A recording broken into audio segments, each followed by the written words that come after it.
नमस्कार, रात 10 बजे में मैं हूं आपके साथ राहुल सौमित्र। खबर रायपुर से है। छत्तीसगढ़ में अब गोमूत्र खरीदा जाएगा। हरेली तिहार पर 28 जुलाई से इसकी खरीदी शुरू हो जाएगी। गौठानों में यह खरीदा जाएगा। 4 रुपए प्रति लीटर के हिसाब से गोमूत्र खरीदा जाएगा। 4 रुपए प्रति लीटर के हिसाब से गोमूत्र को खरीदा जाएगा। छत्तीसगढ़ में गोमूत्र अब खरीदा जाएगा। हरेली तिहार पर 28 जुलाई से शुरू होगी इसकी खरीदारी। गौठानों में खरीदा जाएगा गोमूत्र।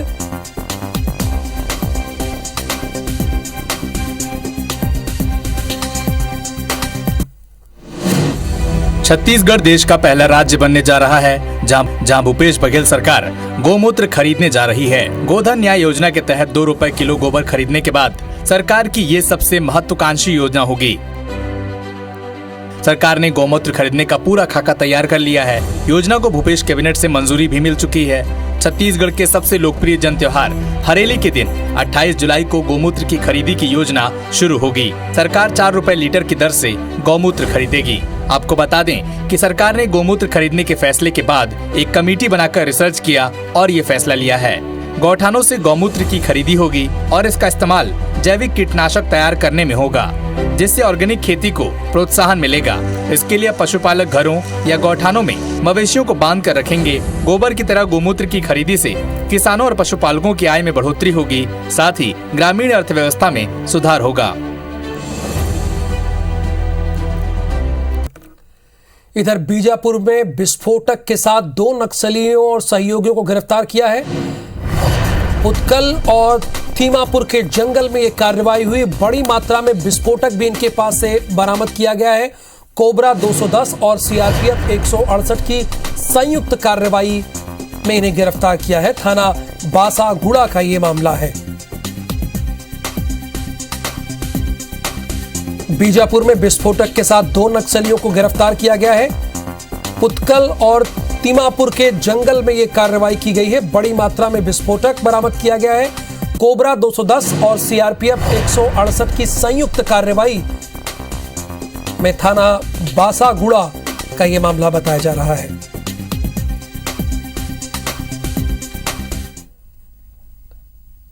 सावन के पहले सोमवार पर उज्जैन के विश्व प्रसिद्ध ज्योतिर्लिंग महाकाल मंदिर में लाखों की संख्या में श्रद्धालु पहुंच रहे हैं।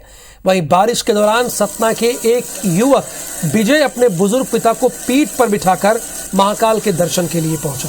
इस दौरान पिता पुत्र बारिश में भीग गए। जहां महाकाल मंदिर परिसर में तैनात मेडिकल स्टाफ ने दोनों का स्वास्थ्य परीक्षण किया। विजय ने बताया कि लोगों का काफी सहयोग मिला है और महाकाल के दर्शन हुए हैं। विजय ने महाकाल मंदिर समिति की व्यवस्थाओं की जमकर तारीफ की है।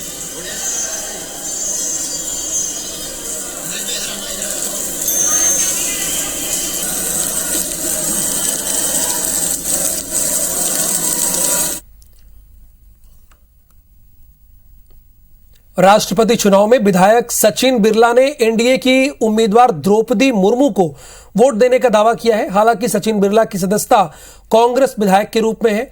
उनसे बात की है हमारे संवाददाता सुधीर दंडोतिया ने। मध्य प्रदेश में राष्ट्रपति चुनाव के लिए वोटिंग हो चुकी है और हमारे साथ विधायक सचिन बिरला मौजूद हैं। सचिन जी, किसे वोट किया है? द्रौपदी मुर्मू जी को वोट करके हम लोग आ रहे हैं। बड़ी असमंजस की स्थिति बनी हुई है क्योंकि आप है ना विधानसभा के अंदर कांग्रेस के विधायक हैं और सदस्यता बीजेपी की ले चुके हैं। वोट द्रौपदी मुर्मू को दे रहे हैं? बिल्कुल सही है। क्या व्हिप वगैरह कांग्रेस ने जारी किया? लगता है कि आपके ऊपर कोई व्हिप नहीं जारी किया। व्हिप की जानकारी है आपको? नहीं। ये कह रहे हैं कि व्हिप किया है कांग्रेस ने जारी, ऐसे में कार्रवाई का डर या कुछ ऐसा मन में है संख्या? ऐसा अभी तक तो कुछ नहीं है। आप क्या कांग्रेस में या बीजेपी में? अभी बीजेपी में हूँ। तो देख सकते हैं सचिन बिरला हैं और कांग्रेस के विधायक हैं और सबसे ज़्यादा उम्मीद जो की जा रही थी क्रॉस वोटिंग को लेकर वो सचिन बिरला के वोट को लेकर की जा रही थी। लिहाजा अगर बात करें तो सचिन बिरला ने साफ तौर पर स्वीकार करा है कि द्रौपदी मुर्मू को वो अपना वोट देकर आए हैं। लिहाजा कहना होगा कि कांग्रेस की ओर से एक विधायक का वोट में सेंधमारी बीजेपी करने में सफल रही है। हालांकि सचिन बिरला पहली बीजेपी का दामन थाम चुके हैं, ये उनका कहना है। कैमरामैन अमरीश के साथ सुधीर दंडोतिया, IBC 24 भोपाल। इधर भोपाल के शहरी सीमा क्षेत्र में आने वाले केरवा कलियासोत के जंगल में राता पानी से लगा हुआ है। बेतहाशा जंगलों की कटाई के चलते वन क्षेत्र सघन आबादी में तब्दील हो गया है। अब स्थिति यह है कि रहवासी क्षेत्रों में बाघ की आमद आए दिन दर्ज हो रही है। वन विभाग, नगर निगम और जिला प्रशासन बाघ संरक्षण के लिए भी ठोस कदम नहीं उठा पाया है। ऐसे में अब बाघों के विस्थापन के लिए तैयारी शुरू कर दी गई है। उधर जानकारों ने बताया कि नेशनल टाइगर कंजर्वेशन अथॉरिटी के साथ सुप्रीम कोर्ट के नियमों को भी ताक पर रखा गया है। अधिकारियों की मिलीभगत से बाघों के जंगलों में कब्जा किया गया है। आपको ये बता दें कि सरकार ने बीते साल बाघों की आमद को देखते हुए इसी क्षेत्र के 894 एकड़ क्षेत्र में फैले जंगल को संरक्षित भी किया है।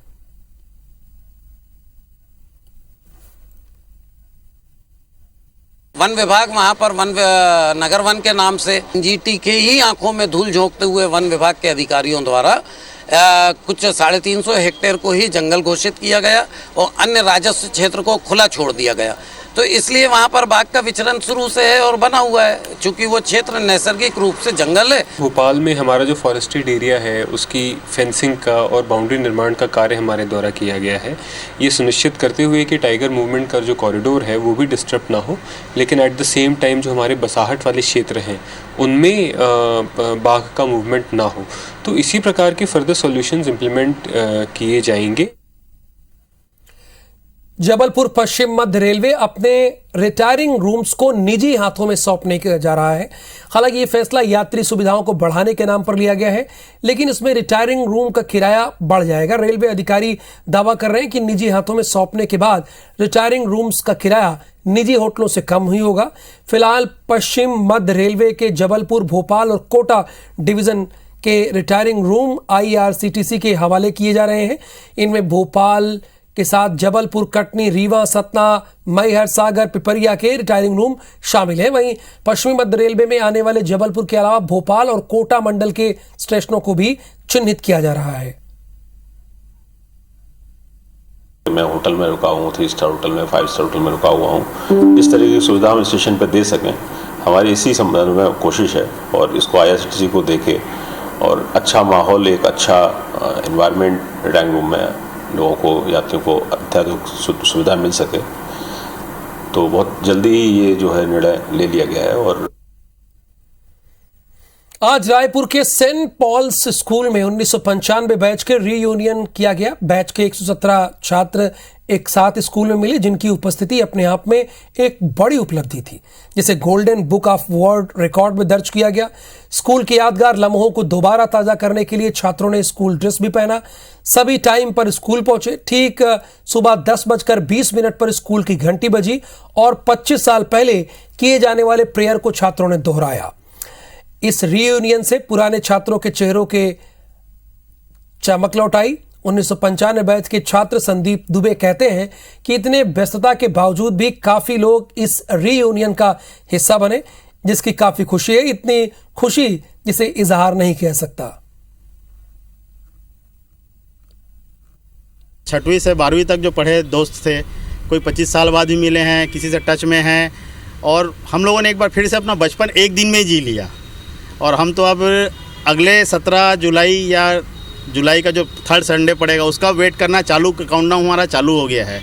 और ये सब दोस्तों को लेके चलना और ये रियूनियन का जो प्रोग्राम बना, वो इतना एक्साइटमेंट जितना था और जो जिस तरीके से सक्सेस हुआ, मतलब आज भी हमारे दिमाग में कल का रियूनियन ही चल रहा है। सारे दोस्तों को जोड़ा, फिर 1 महीने बाद हमने डेट डिसाइड किया और इतने कम टाइम में जो भी हमारे फ्रेंड्स बाहर से भी आ रहे थे वो भी एक्साइटेड थे, बोले बिल्कुल हम आएंगे बोल के। बहुत लोगों ने पॉजिटिव रिस्पांस दिया। ये सबसे बड़ी बात तो यही थी कि इतने सारे लोगों को एक प्लेटफॉर्म में जमा करना, और उसके बाद में हमारा जो प्रोग्राम हुआ बहुत ही अच्छा प्रोग्राम हुआ।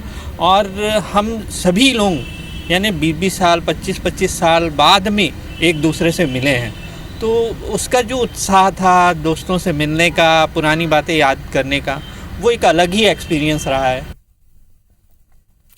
छत्तीसगढ़ में युवाओं के कौशल विकास की जिम्मेदारी शासन के साथ वेदांता समूह की company Bharat aluminium company limited ने ले ली है। छत्तीसगढ़ में कोरबा, कावरधा और मैनपाट में वेदांता स्किल स्कूल की स्थापना की गई। इन स्किल स्कूलों से 10,000 से ज्यादा युवाओं को सौर ऊर्जा तकनीक, हाउसकीपिंग, औद्योगिक सिलाई मशीन प्रचलन, कपड़ा सिलने, खाद्य पेय, इलेक्ट्रिकल्स जैसे फील्ड में ट्रेनिंग दी जा रही है। वेदांता स्किल स्कूल मुख्यमंत्री Kaushal Vikas Yojana, NABARD, skill India, impact bond और national institute of solar energy जैसी सरकारी योजनाओं के साथ मिलकर प्रशिक्षण दे रहा है।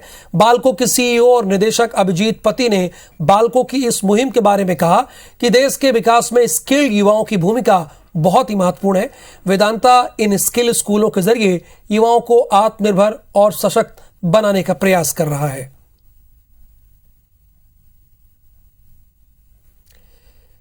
जल संसाधन विभाग के अफसरों की याचिका हाई कोर्ट ने सिरे से खारिज कर दी है। 2018 में विनोद मालेवार, अबरार बेग, विजय कुमार सिंह, गोविंद राम देवांगन पर भ्रष्टाचार के आरोप लगे थे। ईओडब्ल्यू और एसीबी की टीम ने 2018 में भ्रष्टाचार निवारण अधिनियम के तहत मामला दर्ज किया था, जिसके बाद ईडी ने आरोपी अफसरों के खिलाफ मनी लॉन्ड्रिंग केस दर्ज किया। ईडी की इस कार्रवाई के बाद आरोपियों ने हाई कोर्ट में याचिका दायर की, जिस पर अधिकारियों ने कहा कि कानून के प्रावधान के मुताबिक उनके खिलाफ केस दर्ज करने के लिए धारा 197 के तहत शासन से अनुमति लेना आवश्यक है। ईओडब्ल्यू और एसीबी ने आय से अधिक संपत्ति और भ्रष्टाचार के केस में उन्हें आरोपी नहीं बनाया है और ना ही उनके खिलाफ कोई कार्रवाई की है। ऐसे में ईडी की ओर से उनके खिलाफ केस दर्ज करना गलत है। कोर्ट ने सुनवाई के बाद ये कहा कि याचिकाकर्ता से राशि जब्त की गई, इसीलिए मनी लॉन्ड्रिंग के मामले में आरोपी बनाना गलत नहीं है।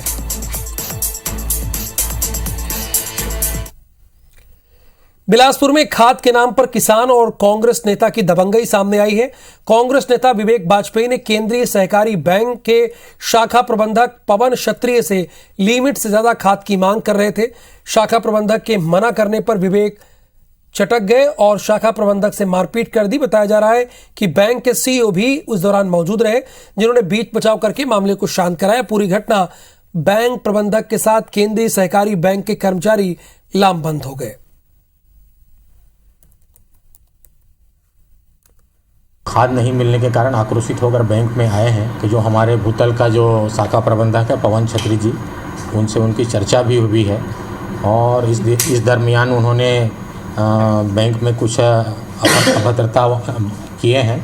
भारत सरकार ने जो निर्धारण किया हुआ उस अनुपलब्धता के कारण वो क्षुब्ध थे। उसके कारण मेरे चेंबर में उपस्थित श्री क्षत्रिय जी थे, उनसे वो अभद्रता का प्रयास किए हैं। इसमें बीच बचाव किया गया। अशोभनीय व्यवहार किए जाने के संबंध में ज्ञापन दिया गया है, जिसमें उपस्थित कुछ लोगों के नाम भी दिए गए हैं। सिविल लाइन थाने के द्वारा इस पर जांच की जाएगी गंभीरता से और सभी लोगों के बयान लेकर अग्रिम वैधानिक कार्रवाई की जाएगी। जबलपुर नगरीय निकाय के चुनाव में कांग्रेस करीब 20 साल बाद शहर सरकार बनाने में कामयाब हुई, लेकिन कांग्रेस के जगत बहादुर अन्नू की ऐतिहासिक जीत के बाद भी आने वाले दिनों में विकास के प्रस्ताव पर एक राय बनने में संशय की स्थिति बन सकती है। महापौर के चुनाव में भले ही कांग्रेस ने बीजेपी को हरा दिया, लेकिन जबलपुर के कुल 79 वार्ड के 44 वार्ड पर तो बीजेपी का कब्जा है और कांग्रेस केवल 26 वार्ड पर है। लिहाजा कामकाज के प्रस्तावकों को हरी झंडी दिलाने में कांग्रेस को एड़ी चोटी का जोर लगाना पड़ेगा। जगत बहादुर सिंह अन्नू जी का अनुभव है वह ही पर्याप्त है उन चुनौतियों को से निपटने के लिए। और मैं समझता हूं अगर ऐसी कोई चुनौतियां सामने आएगी जो कि शहर के विरोध में होगी, जैसा कि भारतीय जनता पार्टी पूर्व में करी है जब वो सत्ता पे रही है, तो अगर ऐसे मामलों में विरोध होगा तो सदन में भी उसका जवाब दिया जाएगा। सदन में कोई बात होगी तो हम बहुमत के आधार पर बात करेंगे और हमारा एक पार्षद पूरे सदन पे भारी रहे। और हम तो चाहते हैं कि यदि दलगत राजनीति से हटके वो हमारे साथ कंधे से कंधा मिला के काम करेंगे तो हम उनका साथ देंगे। यदि हमें ऐसा लगता है कि वो दलगत राजनीति को ला रहे हैं बीच में, तो फिर हमारा भी विपक्ष मजबूत है। ग्वालियर नगर निगम में महापौर कांग्रेस का होगा, लेकिन परिषद में बहुमत और सभापति भाजपा का रहेगा। ऐसे में सामंजस्य के अभाव में मतभेद की स्थिति बनी रहेगी। ग्वालियर नगर निगम में 66 वार्ड है। 2014 में बीजेपी के पास 45 पार्षद थे, अब 2022 में 34 पार्षद है, यानी 11 पार्षद की सीटों का नुकसान हुआ है। वहीं 2014 में कांग्रेस के पास 10 सीटें थी जो अब 26 हो गई हैं। इसके साथ ही 14 में निर्दलियों की संख्या 11 थी, इस बार 6 हो गई है।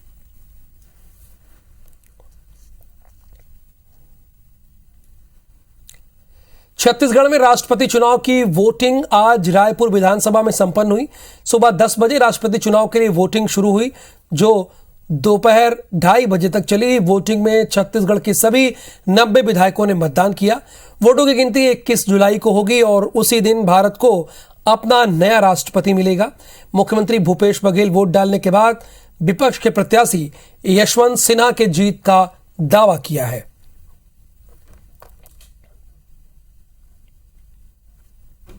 राष्ट्रपति का चुनाव हो रहा है और बहुत जल्दी देश को नया राष्ट्रपति मिलेगा। छत्तीसगढ़ में उसको भारी बहुमत मिलेगी।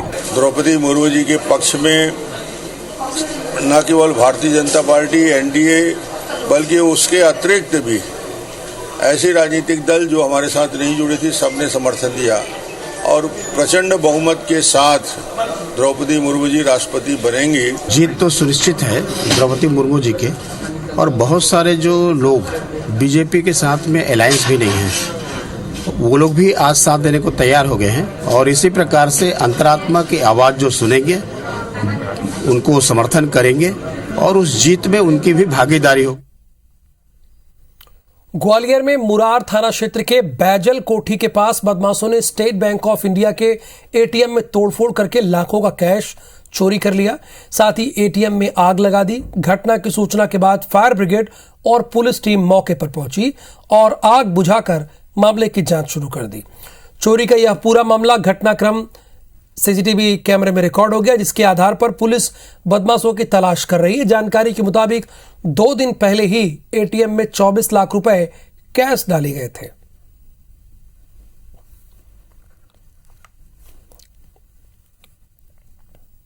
के अंतर्गत बैजल कोठी है जहाँ पर एसबीआई बैंक का एक एटीएम है, तो उसमें परसों रात कुछ अज्ञात बदमाशों के द्वारा उसको एटीएम को काटा गया है और फिर उसके बाद शॉर्ट सर्किट कर दिया गया, जिससे उसमें आग लग गई। सीसीटीवी फुटेज मिला है, पुलिस की इन्वेस्टिगेशन शुरू हो गई है। उसमें ऑलरेडी मुरार की टीम काम कर रही है, उसमें क्राइम ब्रांच की 3 टीमें भी लगा दी गई है। और अब देख लेते हैं बिग न्यूज। प्रधानमंत्री नरेंद्र मोदी ने भारतीय नौसेना नवाचार और स्वदेशीकरण संगठन के स्वावलंबन कार्यक्रम में हिस्सा लिया। इस दौरान प्रधानमंत्री मोदी ने कहा कि मेरे जवान के पास वो हथियार होगा जिसके बारे में विरोधी सोचेगा भी नहीं। महाराष्ट्र में मुख्यमंत्री की कुर्सी के बाद अब शिवसेना पर घमासान तेज हो गया है। बागी गुट के नेता एकनाथ शिंदे ने अपने समर्थन विधायकों के साथ बैठक की, जिसमें पार्टी की पुरानी राष्ट्रीय कार्यकारिणी भंग कर दी गई। शिंदे गुट के इसके साथ ही नई कार्यकारिणी का ऐलान भी कर दिया गया। इसमें मुख्यमंत्री एकनाथ शिंदे को शिवसेना का नया नेता चुन लिया गया है। अग्निपथ योजना के खिलाफ दाखिल याचिकाओं पर सुप्रीम कोर्ट कल सुनवाई करेगा। अलग अलग इन याचिकाओं में योजना पर फिलहाल रोक लगाने, योजना की दोबारा समीक्षा किए जाने से लेकर उसे रद्द करने जैसी मांगे रखी गई है। याचिकाकर्ताओं ने यह भी कहा कि उन्हें 4 साल की बजाय पुराने कार्यकाल के हिसाब से ही नौकरी मिलनी चाहिए।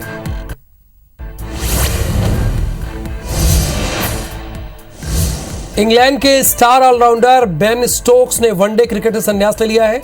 वो मंगलवार को साउथ अफ्रीका के खिलाफ होने वाले वनडे के बाद इस फॉर्मेट में खेलते नजर नहीं आएंगे। स्टोक्स ने अब तक 104 वनडे मैच खेले हैं। 31 साल के स्टोक्स 2019 के वनडे वर्ल्ड कप फाइनल में मैन ऑफ द मैच चुने गए थे।